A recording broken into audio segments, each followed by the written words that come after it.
de la psychologie. Je suis ravie aujourd'hui de vous retrouver pour la deuxième saison de ce podcast. J'ai passé en tout cas de très bons moments à tourner, partager cette première saison et donc je suis vraiment heureuse de continuer pour cette deuxième édition, deuxième saison. Et ça va être plutôt, je pense, des épisodes autour de ce qu'on peut traverser en termes de troubles, de symptômes, peut-être de vécu aussi. Et encore une fois, je vais continuer, moi, à donner ma définition et ma pensée autour, donc là, d'un trouble, mais toujours au regard de mes expériences et de mes avis, qui ne sont pas, encore une fois, universels. Et je pense qu'il faut toujours pouvoir s'approprier ce qu'on lit, ce qu'on voit, donc je vous donne mon interprétation. Voilà, je fais un petit peu ce petit rappel parce que c'est vrai que mon challenge avec ces prochains épisodes, c'est donc d'arriver à transmettre de façon simplifiée ce que j'entends par tel ou tel symptôme, sans que ce soit, encore une fois, un cours universitaire, d'autant plus parce que ça serait un cours qui serait en plus pas terrible, parce que je m'en sentirais pas capable, et encore une fois, c'est vulgarisé et selon mon propre regard. D'autant plus que si vous lisez des livres ou des articles sur l'interprétation et les définitions, par exemple aujourd'hui, de l'angoisse, ça change en fonction des personnes. Donc on peut totalement me contredire à certains moments donnés, et tant mieux, et donc dire que j'ai faux, et puis aussi à d'autres moments donnés dire que c'est tout à fait ça. Donc voilà. Petit rappel en tout cas pour commencer cette deuxième saison. Et je commence par un épisode qui est pas évident, bon j'ai envie de dire comme tous les autres, mais celui-là est tellement large et je pense que parle et concerne tellement de personnes que je vais essayer de le simplifier, de rendre les choses claires et accessibles, mais n'hésitez pas en tout cas si vous avez peut-être des questions plus spécifiques ou si il manque peut-être des choses à ajouter, on pourra y revenir dessus. En tout cas, voilà, c'est une première proposition, donc c'est autour de l'angoisse. L'angoisse dans une société justement de l'abondance, où rien ne manque, et pourtant il y a tellement d'angoisse, et beaucoup de consommation aussi d'anxiolytiques. Donc c'est assez paradoxal, parce que c'est vrai que le fait qu'il y ait autant de traitements, mais pour autant tellement d'angoisse, c'est une vraie question.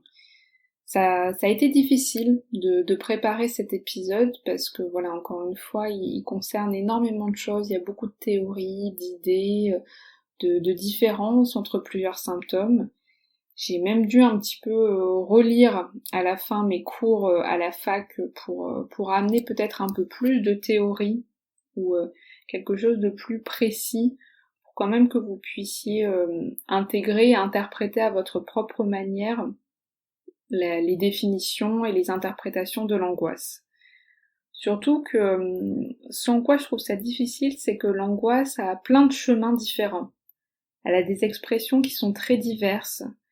L'angoisse, c'est vraiment un symptôme qui est très malin, d'une certaine manière, parce que ça se fait souvent passer pour autre chose que ce que c'est, notamment par les symptômes physiques, où on parle souvent de psychosomatique, ce que je vais pas aborder ici, mais qui en tout cas est aussi un motif de consultation.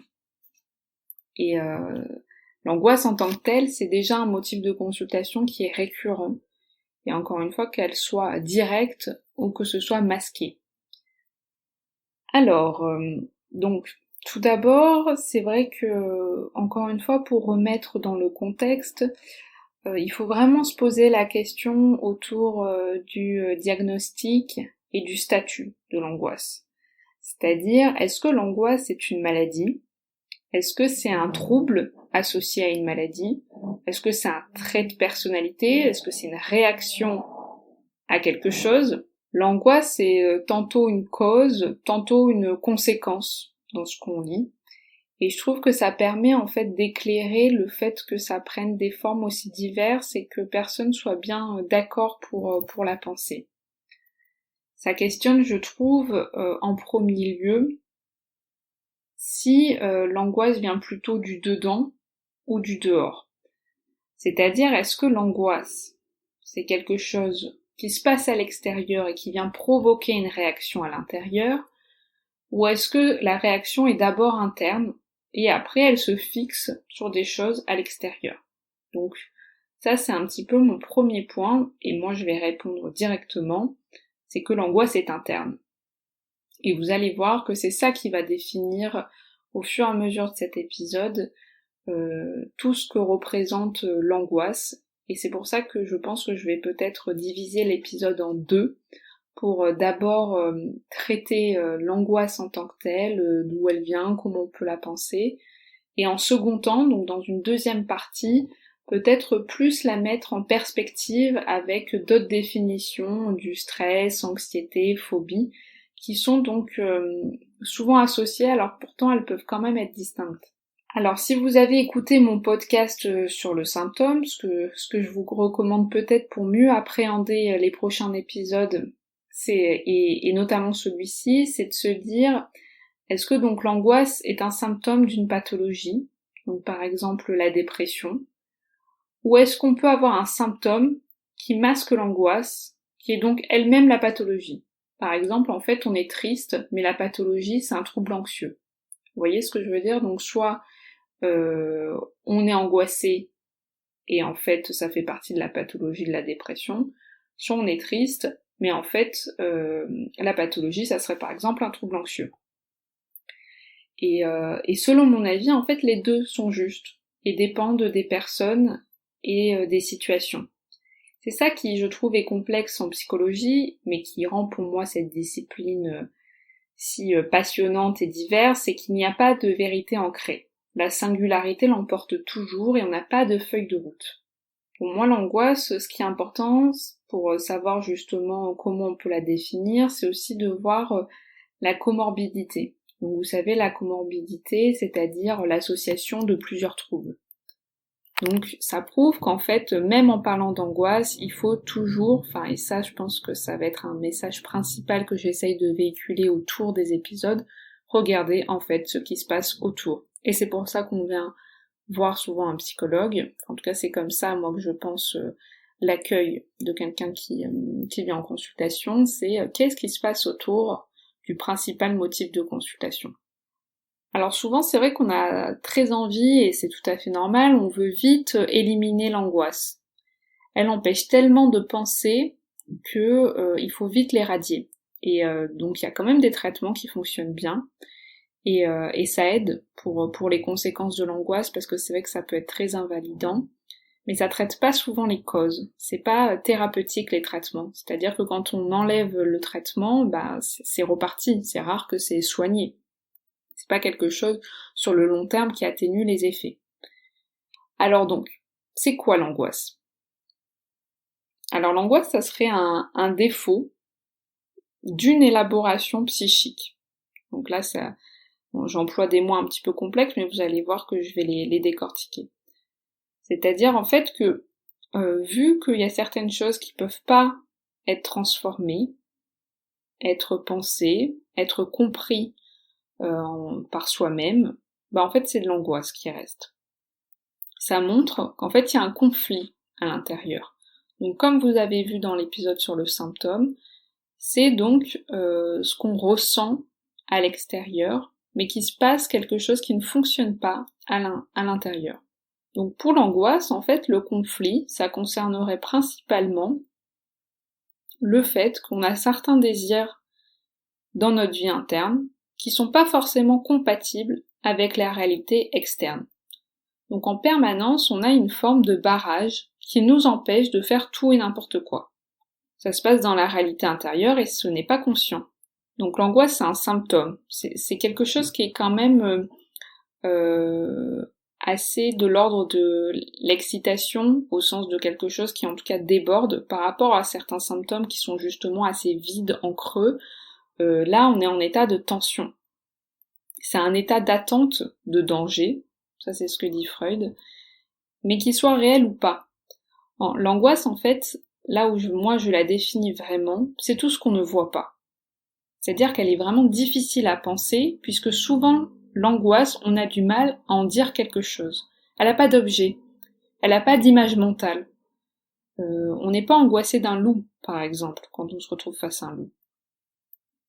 L'angoisse, justement, elle bouge. Elle peut se fixer à plusieurs endroits. Elle a plusieurs représentations. C'est pour ça qu'on a souvent l'idée que l'angoisse, elle peut être dans le corps. Que l'angoisse, c'est pas la peur d'un objet réel, c'est justement la peur de quelque chose qui se passe d'un point de vue interne. C'est ça qui est menaçant. Et c'est ça qui est compliqué dans l'angoisse, c'est parce qu'en fait, c'est ce qui se passe à l'intérieur de nous qui est la véritable menace. Donc ce qui fait surgir l'angoisse, c'est l'impossibilité en fait de traiter le conflit qui vient de l'intérieur, du dedans. Par exemple, un conflit entre ce qu'on aimerait et ce qu'on ne peut pas. Un conflit où justement on a un désir d'un certain côté, mais il y a des représailles de l'autre. Donc par exemple, j'aimerais dire tout ce que je pense à mon patron, ou je ne sais pas, envoyer valser la table à un repas de famille qui se passe mal, mais je ne peux pas. Donc vous voyez, il y a le désir, et puis il y a les représailles, l'idée des conséquences. Ben ça fait partie de la formation de l'angoisse. En sachant que tout ça, bien entendu, est inconscient. C'est pour ça que l'angoisse, elle est masquée.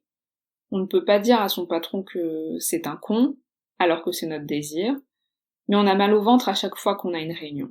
Et ça, c'est la manifestation de l'angoisse. C'est cet état de tension entre le désir et le représailles qui crée l'angoisse.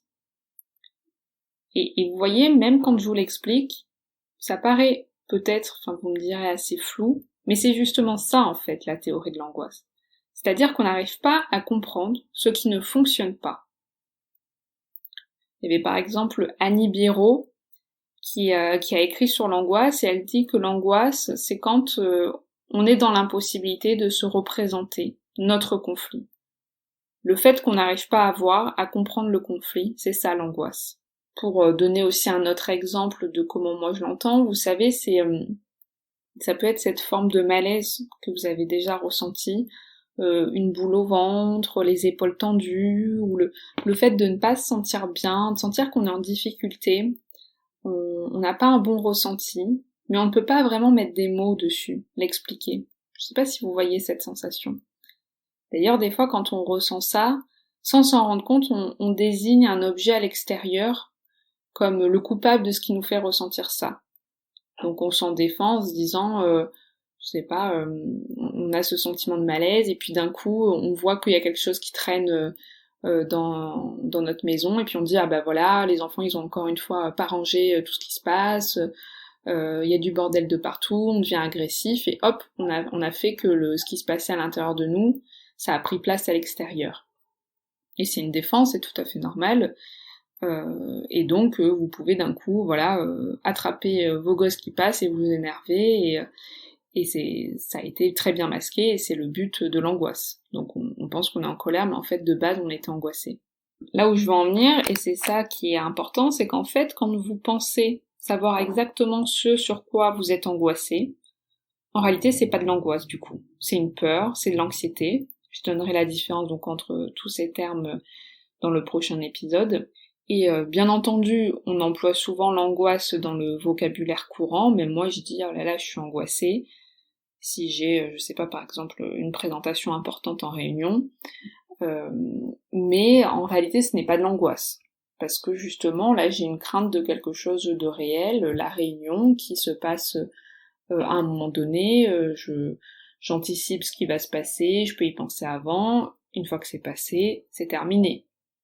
Donc voilà, j'ai pu avoir, je sais pas, une crainte de parler en public ou de montrer un projet, j'en sais rien. Mais en tout cas, c'est de l'ordre du réel. Donc en fait, c'était pas de l'angoisse, même si j'ai dit que j'étais angoissée. L'angoisse, c'est ce sentiment-là où en fait, on est dans l'impossibilité de se venir en aide. On a ce ressenti, mais qui, encore une fois, n'a pas d'objet, qui est de l'ordre du malaise, même s'il n'y a rien. Alors on va peut-être un petit peu réfléchir au début de l'angoisse, parce que c'est vrai que on a souvent quand même l'idée que l'angoisse, enfin et j'espère que vous la partagerez avec moi, c'est pas quelque chose qu'on découvre à l'âge adulte ou à 25 ans, 30 ans, ou c'est pas la réaction face à une situation. Je pense que tout le monde peut connaître ce sentiment-là. Et d'ailleurs, les enfants ont souvent des séries d'angoisse, hein, enfin qui soit du coup fixé quelque part à l'extérieur, comme le fait d'avoir peur du monstre sous le lit, peur de l'abandon des parents, peur de ne pas être aimé, peur de ne pas être apprécié par ses camarades, etc.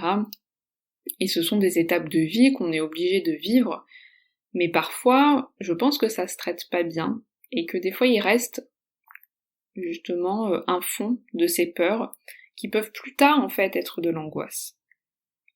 Il faut se dire qu'en fait, on est à la fois celui qui est le producteur de l'angoisse, on est son propre hôte de l'angoisse, et puis on est celui qui se conserve.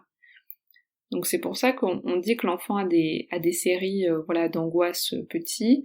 En fait, je pense que ça commence par des peurs, des craintes, et puis qui peuvent après, en restant ce fond-là, se transformer en angoisse plus tard. L'angoisse, ça fait partie de la construction. Par exemple, je pense qu'une des premières angoisses qui est rapportée, c'est souvent l'angoisse de l'étranger. Je sais pas si vous avez déjà entendu parler de cette angoisse, c'est l'angoisse des bébés, c'est souvent vers le 8e mois à peu près. Et en fait, le bébé pleure quand son parent le laisse, il a peur quand celui-ci quitte la pièce ou quand il se retrouve face à un inconnu. C'est un petit peu moins significatif aujourd'hui, je pense, parce que les enfants sont plus vite socialisés qu'avant, ils sont plus vite en crèche ou avec plusieurs pères, PAIR. Et donc des fois ça se désigne moins, mais en tout cas, cette peur, elle existe. Et il faut se dire que c'est une peur qui est quand même synonyme de construction. C'est ça, de se dire que avant même que ce soit quelque chose de négatif qu'on a envie de corriger, en fait, elle est importante, cette première peur. C'est-à-dire que le bébé peut comprendre que son parent est une partie différente de lui. C'est pas son prolongement. En fait, elle est vraiment significative, cette peur de l'étranger, parce que le bébé prend conscience que, vu que l'autre est une partie différente de lui, celui-ci peut partir, peut disparaître, il a peur de la séparation, et donc il évite d'être avec des étrangers, il évite de ne plus voir son parent, parce qu'il peut être habité par cette crainte-là. Et d'ailleurs, dans des cas de situation où des enfants, par exemple, ont des troubles autistiques, ils peuvent ne pas du tout vivre cette angoisse-là. Parce que la question d'être différencié de l'autre, elle est plus complexe pour eux. Donc c'est pas le cas tout le temps, mais souvent on peut le voir. Donc l'angoisse de séparation, c'est une manifestation psy qui est normale. Ça montre que le bébé voit les autres comme des personnes différentes. Il a peur de les perdre, donc il sait que c'est deux entités distinctes. C'est pour ça d'ailleurs que c'est assez utile, tout ce qui est doudou, peluche, t-shirt, tout ce que les enfants utilisent en fait, parce que en psychologie on parle d'objets transitionnels, c'est-à-dire des objets où il y a un peu de soi et un peu du parent. Donc il y a un peu l'odeur de l'enfant et l'odeur du parent. Et ça montre qu'il y a une continuité. L'enfant, justement, va apprécier sentir son doudou, parce que ça lui rappelle l'odeur qu'il a dans son lit, l'odeur de sa mère, de son père, de la cuisine, voilà, cette continuité qui sont importantes pour les enfants. Alors, j'aimerais bien donner un petit peu les théories de l'angoisse, ou les origines d'un point de vue psychanalytique, où il y a deux hypothèses chez Freud. Donc là voilà, j'ai une conception plus dynamique, mais dans le second épisode qui sera la suite de celui-ci, je donnerai aussi des exemples de théories comportementales qui sont vraiment intéressantes aussi pour traiter ce sujet. Donc deux hypothèses chez Freud.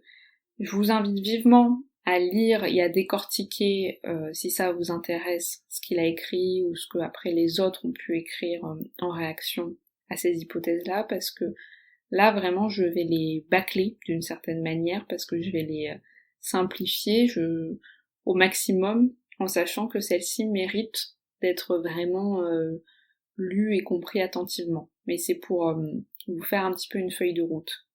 Il faut savoir que Freud a beaucoup travaillé la question de l'angoisse, mais le pauvre, il l'a dit lui-même, ça a toujours été une énigme, et je pense que ça a beaucoup dynamisé et fait couler beaucoup d'encre. Donc il est revenu dessus. Moi je trouve qu'il y a des textes où des fois on peut dire que c'est un petit peu en contradiction avec les textes précédents, donc c'est difficile d'avoir une pensée unique sur les écrits de Freud et sur l'angoisse, et également donc sur les écrits qui sont parus après. En tout cas, l'hypothèse première, c'est que l'angoisse a une fonction de signal. Ça concerne un état de tension interne, en fait, qui nous met en danger, on vient nous le signaler. Donc vraiment quelque chose presque de l'ordre du comportement, mais d'une façon interne, un danger, il y a une sonnette, et donc ça c'est l'angoisse. On n'arrive pas à gérer quelque chose qui se passe à l'intérieur, et donc l'expression vient désigner l'angoisse. C'est on sonne l'alarme. L'hypothèse 2, donc qui après a été plus retenue aussi, même si ça veut pas dire que l'hypothèse 1 a été invalide, c'est juste qu'elle se complète, c'est que l'angoisse signifie en fait qu'il y a quelque chose qui ne fonctionne pas entre l'affect, l'émotion et la représentation. Donc comme j'en ai un petit peu parlé précédemment entre désir et représailles, là on est dans la continuité, donc quelque chose qui n'est pas fluide entre ce qu'on ressent et sa représentation. C'est vrai que je parle souvent du terme représentation dans mes épisodes. Je sais pas si vous aviez besoin peut-être que plus je le définisse, mais quand je parle de représentation, pour moi ça veut dire l'image mentale qu'on se fait d'un objet, d'une pensée, d'une situation. Voilà, vraiment la photographie de ce qui se passe à l'intérieur. Donc par exemple, l'émotion n'est pas en accord avec cette image mentale, ce n'est pas lié, donc on peut ressentir de l'angoisse. Ça c'est la deuxième théorie. Et les choses sont séparées. Je donne un exemple, par exemple, quand ça fonctionne, on est au cinéma, on s'ennuie énormément, on se dit que le film est nul. Donc là, ça fonctionne, c'est lié l'affect. C'est-à-dire que l'affect, c'est l'ennui. Ça va avec sa représentation, et la représentation, donc l'image, c'est que le film est nul. Mais parfois, ce n'est pas lié. Notamment, par exemple, si je donne la version vraiment déliée au maximum chez un patient schizophrène, c'est ce qu'ils peuvent ressentir, c'est que il est au cinéma, il ressent de l'ennui, mais il trouve le film incroyable. Donc c'est pas lié, c'est angoissant. Parce qu'il y a vraiment cet affect de l'ennui, d'en avoir marre, mais en même temps la représentation, elle est formidable. Le film est vraiment très chouette. Et du coup, la personne vit deux choses contradictoires en même temps. Donc là, voilà, c'était pour donner un exemple pour une angoisse qui est vraiment plus de l'ordre pathologique et qui montre cette déliaison chez donc des patients psychotiques par exemple. Ça veut pas dire que tous les patients psychotiques ressentent de cette façon-là, mais ça, c'est un exemple pour montrer vraiment cette balance entre l'affect, l'émotion et la représentation, donc l'image mentale. Ça montre en tout cas que les angoisses, ce sont pas une entité à part entière. On n'a pas tous la même angoisse et on n'a pas tous la même façon de les vivre. Donc, que c'est pas pareil en fait d'avoir une angoisse chez un patient schizophrène qui peut avoir des angoisses d'anéantissement, de morcellement, enfin, il y a des patients psychotiques, ils peuvent avoir l'impression que ils ont leurs jambes collées à leur corps, mais leur bras est à l'autre bout de la pièce. Et c'est très angoissant, cette sensation de morcellement. Ça, voilà, c'est une angoisse quand même qui est extrême, et c'est pas la même que chez un patient ou une personne névrosée qui a des angoisses de séparation. Vous voyez? Encore une fois, on n'a pas les mêmes angoisses quand on est obsessionnel, quand on est dépressif, enfin, c'est vraiment montrer que l'angoisse, c'est cet état interne. Le fait que l'angoisse, ça fasse partie de la réalité intérieure et donc que c'est le signe de ce qui ne fonctionne pas, d'un conflit entre ce qu'on veut, ce qu'on ne peut pas, entre le fait qu'on est toujours dans un état des fois d'alerte comme ça, de quelque chose qui ne va pas sans pouvoir vraiment le nommer, sans qu'il y ait d'objet, sans qu'il y ait de représentation. C'est tout ça qui va définir l'angoisse. Et là, je vais faire une seconde partie dans l'épisode d'après, que vous aurez, je pense, la semaine prochaine, parce que je sais pas si je les mets directement à la suite ou si je laisse une semaine entre les deux. De toute façon, vous allez bien voir, parce que si vous écoutez cet épisode, j'aurais déjà pris ma décision. Mais en tout cas, on va voir que on parle d'angoisse à certains moments donnés, et on parle d'anxiété, de peur, de crainte, de phobie à d'autres moments donnés, et j'espère que ça va vous éclairer sur la différence entre ça, en psychologie encore une fois, parce que dans le langage courant c'est tout à fait normal de dire qu'on est angoissé, même si ça n'a pas la même définition en psychologie. Et donc on va pouvoir continuer à penser dans le deuxième épisode les distinctions qui vont venir éclairer, j'espère pour vous, l'angoisse, et également voir un petit peu plus les buts thérapeutiques et ce qu'on peut faire quand on est souvent pris par ces angoisses-là. Voilà, j'espère que ce premier temps vous aura plu, que ça a été assez dense pour penser cette question de l'angoisse, mais que vous aurez pu en intégrer une certaine partie. N'hésitez pas à lire aussi de votre côté, ou à réécouter des fois certaines phrases, à être pas d'accord, c'est aussi bien, à être d'accord, c'est aussi bien, et à me donner votre avis. Voilà, je vous retrouve très vite pour le deuxième épisode de cette saison 2. Je vous souhaite une bonne écoute pour la suite, et à bientôt. Salut!